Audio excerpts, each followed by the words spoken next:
Study IQ IAS, अब तैयारी हुई अफोर्डेबल। दोस्तों, जब 2001 में तेजस ने अपनी पहली उड़ान भरी तो किसी ने यह सोचा भी नहीं होगा कि भविष्य में ये आसमान में इतना ऊंचा उड़ेगा कि भारत के लिए सफलता का एक नया अध्याय ही लिख देगा।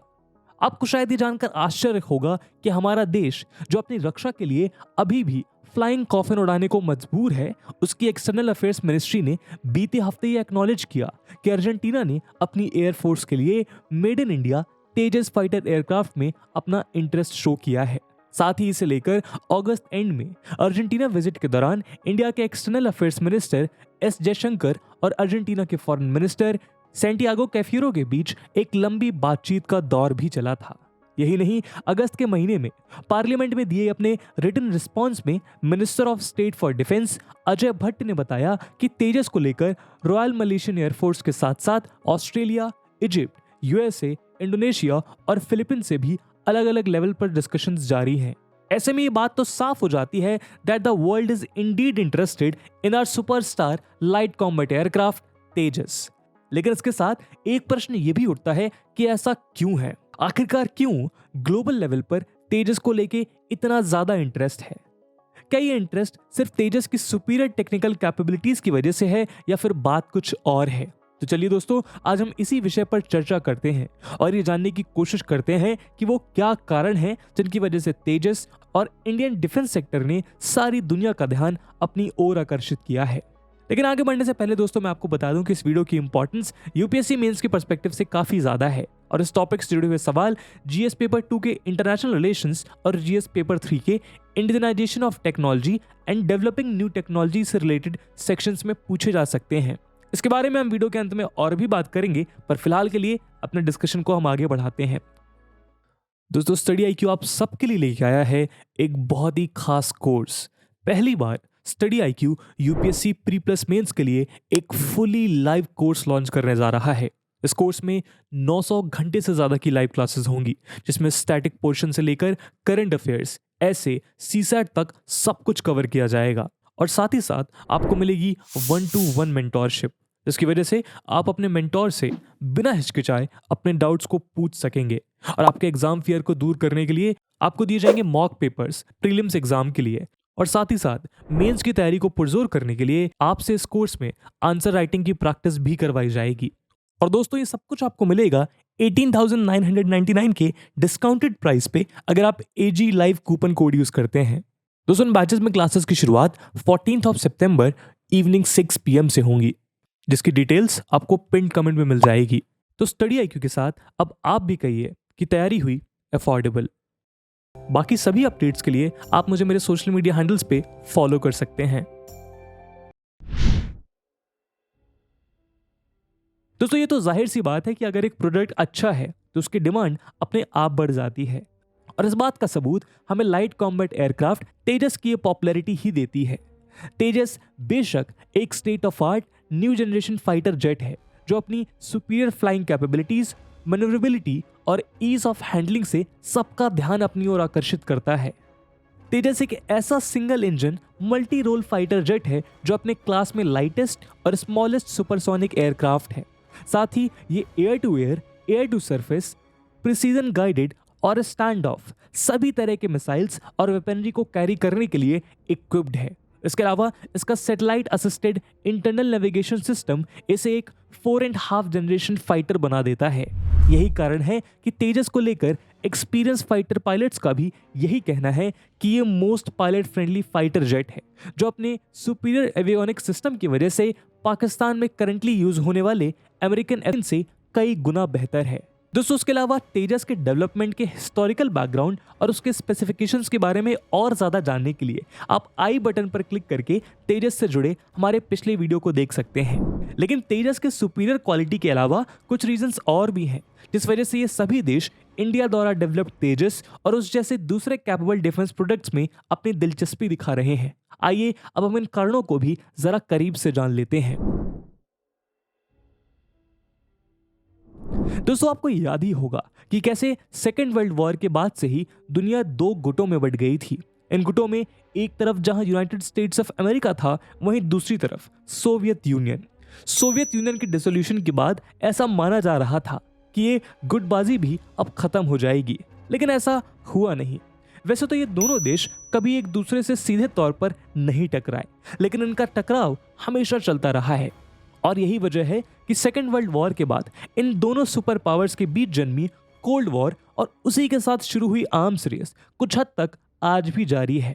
दोस्तों, अगर हम इंटरनेशनल आर्म्स ट्रेड को गौर से देखें तो बीते तकरीबन 7 दशकों से ये ट्रेंड चला आ रहा है कि यूएसए और रशिया एक दूसरे के सामने अपनी टेक्नोलॉजी और मिलिट्री सुपीरियरिटी स्टैब्लिश करने के लिए दुनिया के सबसे एडवांस वेपन्स डेवलप करते आए हैं, और इसके दशकों बाद ये वेपन्स अलग अलग देशों को एक्सपोर्ट करते हैं। इन कारणों से आज यूएसए और रशिया ही दुनिया के सबसे बड़े आर्म्स एक्सपोर्टर हैं।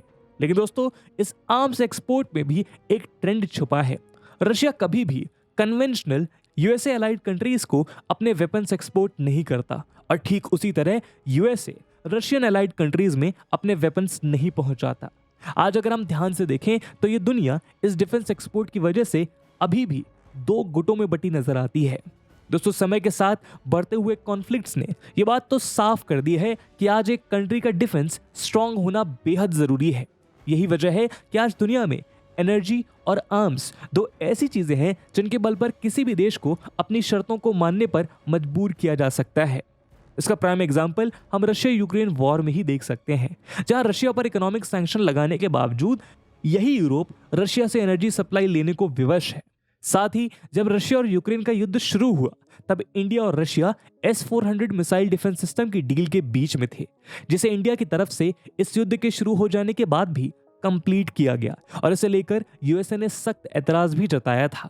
यही नहीं, अंत तक यूएसए इंडिया को इस डील से पीछे हट जाने के लिए प्रेशराइज करता रहा। लेकिन ये वर्ल्ड पॉलिटिक्स में इंडिया का राइजिंग स्टेचर और न्यूट्रल स्टैंस ही है जिसकी वजह से इंडिया इस दबाव में नहीं झुका, और इस डील के बाद भी यूएसए से उसके डिप्लोमेटिक रिलेशंस हेल्दी बने रहे।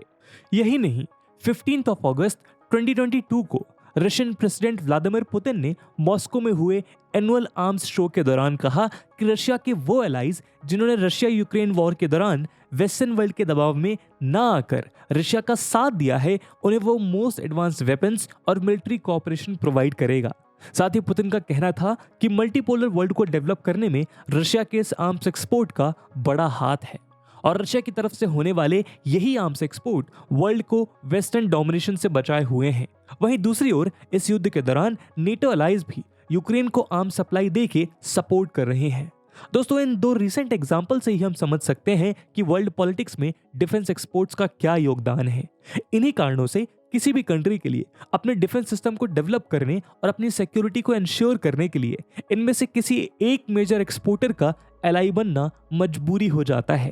लेकिन इस पूरी क्राइसिस के बीच जिस तरह post second world war period में नॉन अलाइंड मूवमेंट के माध्यम से इंडिया ने दुनिया का नेतृत्व किया था, उसी तरह आज दुनिया इंडिया में एक future non aligned defence exporter तलाश रहा है, जिससे इन देशों को मॉडरेट टेक्निकली एडवांस वेपन्स बिना किसी डिप्लोमेटिक प्रेशर या प्री कंडीशंस के मिल सकते हैं। ऐसे में इंडिया की बढ़ती डिप्लोमेटिक सॉफ्ट पावर को भी साफ देखा जा सकता है। हालांकि बीते 1 दशक में अफ्रीकन कॉन्टिनेंट और बाकी कई देशों के लिए चाइना भी एक बड़ा आर्म्स एक्सपोर्टर बन के उभरा है, और Stockholm International Peace Research Institute की 2020 की रिपोर्ट के अनुसार आज चाइना वर्ल्ड का 8th लार्जेस्ट आर्म्स एक्सपोर्टर है। पर अभी अफ्रीकन कंट्रीज भी चाइना की डेट ट्रैप पॉलिसी और चीप बट अनरिलायबल कंपोनेंट्स की वजह से इंडिया में अपना फ्यूचर डिफेंस पार्टनर तलाश रही हैं। साथ ही अब ग्लोबल लेवल पर यह बात उजागर हो चुकी है कि चाइना से की गई कोई भी डील बहुत सारी अनजस्टिफाइड प्री कंडीशंस के साथ आती हैं। ऐसे में तेजस को लेकर जुलाई के महीने में छपी इकोनॉमिक टाइम्स की एक रिपोर्ट के अनुसार इंडिया और इजिप्ट के बीच भी लाइट कॉम्बैट एयरक्राफ्ट और हेलीकॉप्टर की मैन्युफैक्चरिंग फैसिलिटी स्टैब्लिश करने को लेकर डिस्कशंस चल रहे हैं, जिससे ये स्पष्ट हो जाता है कि इंडिया मिडिल ईस्ट के साथ साथ नॉर्थ अफ्रीका में भी अपनी डिफेंस एक्सपोर्ट्स के अवसर तलाश रहा है। इंडिया के लिए यह अपॉर्चुनिटी इसलिए भी खास हो जाती है क्योंकि यहाँ की currently operating fleet western countries के काफी आउटडेटेड डिफेंस सिस्टम से ही बनी है, जिसे इंडिया अपने newly developed comparatively advance system से रिप्लेस कर सकता है। इसके अलावा इंडिया के स्ट्रॉन्ग डिप्लोमेटिक रिलेशंस की वजह से Indian subcontinent, Indian Ocean region और आसियान नेशंस चाइना की जगह इंडिया को ही प्रायोरिटी दे रहे हैं। इसकी एक बड़ी वजह है चाइना का इस जियोपॉलिटिकल रीजन में राइजिंग इंटरफेरेंस और फोर्सफुल डिप्लोमेसी, जिसकी वजह से पाकिस्तान को छोड़कर इस रीजन में बाकी कंट्रीज इंडिया में अपने डिफेंस सप्लाईज का फ्यूचर तलाश रही हैं। इन्हीं कारणों से तेजस को लेकर मलेशियन गवर्नमेंट से होने वाली डील भी अपने आखिरी चरण में है। यही नहीं, इसी दिशा में इंडिया ने फिलीपींस के साथ जनवरी 2022 में ब्रह्मोस सुपरसोनिक क्रूज मिसाइल के एक्सपोर्ट की $375 मिलियन की डील भी साइन की है। इस डील से इंडिया ने डिफेंस एक्सपोर्ट के नजरिए से दूसरे एशियन कंट्रीज इंडोनेशिया और वियतनाम के दरवाजों पर भी दस्तक दे दी है। साथ ही ये इंडिया की डिफेंस एक्सपोर्ट पॉलिसी और इंडिया की एक्ट ईस्ट पॉलिसी का भी एक कन्वर्जेंस दिखाई देता है।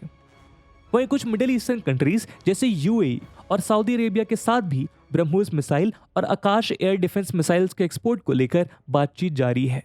ऐसे में ये बात भी स्टैब्लिश होती दिखती है कि डिमांड सिर्फ तेजस की ही नहीं है, बल्कि इंडियन डिफेंस प्रोडक्ट्स की है।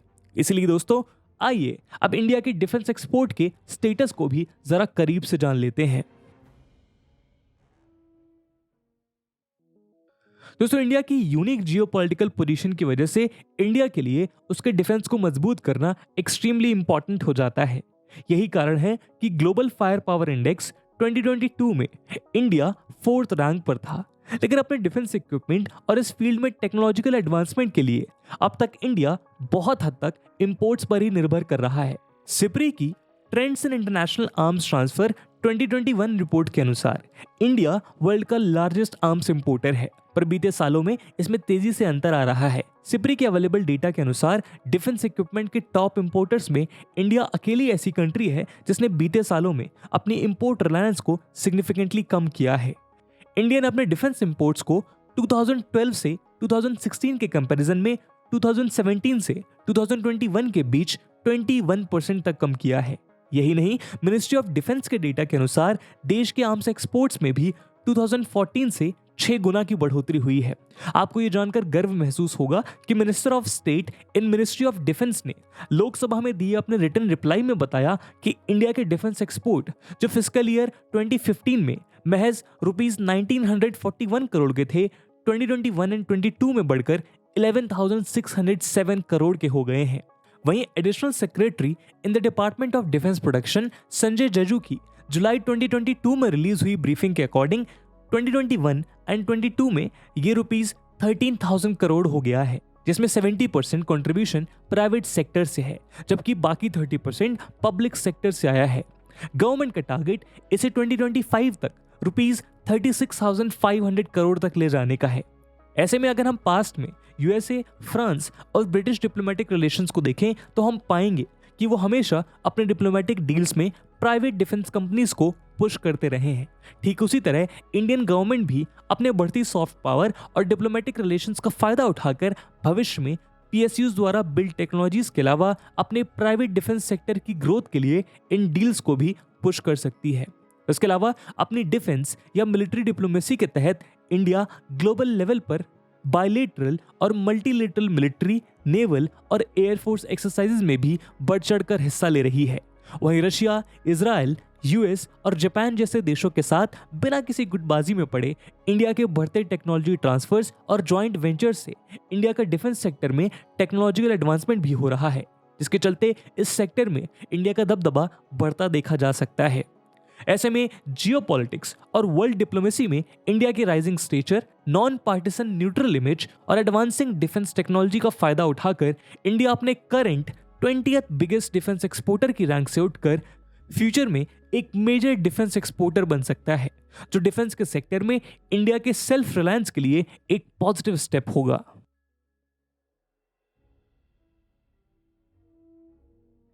दोस्तों, हम कह सकते हैं कि बदलती जियोपॉलिटिक्स के इक्वेशन में भविष्य में इंडिया एक मेजर ग्लोबल आर्म्स एक्सपोर्टर के रूप में उभर सकता है। उसे बस जरूरत है अपने टेक्निकल एडवांसमेंट की पेस को और मजबूत करके अपने डिफेंस एक्सपोर्ट के पोर्टफोलियो को और डाइवर्स करने की। ये बात सच है कि ग्लोबल लेवल पर इंडिया के लिए एक कंड्यूसिव एनवायरनमेंट होने के बाद भी इंडिया पूरी तरह से उसका लाभ नहीं उठा पा रहा है। सिप्री की अप्रैल 2022 में पब्लिश हुई एक रिपोर्ट के अनुसार 2017 से 2021 के बीच इंडिया का 50% डिफेंस एक्सपोर्ट अकेले म्यांमार को किया गया। और इसके बाद 25% श्रीलंका और 11% अर्मीनिया। लेकिन आज इंडिया को इस मौके का पूरा फायदा उठाने की जरूरत है, तभी वो ग्लोबल एक्सपेक्टेशंस पे खरा उतर पाएगा। दोस्तों, यदि भविष्य में इंडिया एक मेजर डिफेंस एक्सपोर्टर बन पाता है तो इसके वर्ल्ड पॉलिटिक्स पर क्या प्रभाव पड़ सकते हैं और उससे वर्ल्ड का बैलेंस ऑफ पावर किस ओर शिफ्ट हो सकता है, ये आपको कमेंट सेक्शन में बताना है।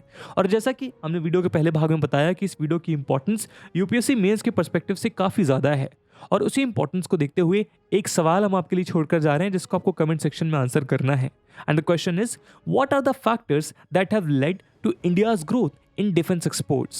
Examine the major obstacles that still exist in the India's way to become net exporter. And with this question, my friends, that's it for the video. I hope आपको video पसंद आया होगा, और अगर पसंद आया है तो अपने दोस्तों के साथ शेयर करना मत भूलिएगा। अब मिलते हैं अगली वीडियो में, तब तक के लिए जय हिंद, जय भारत। स्टडी IQ IAS, अब तैयारी हुई अफोर्डेबल।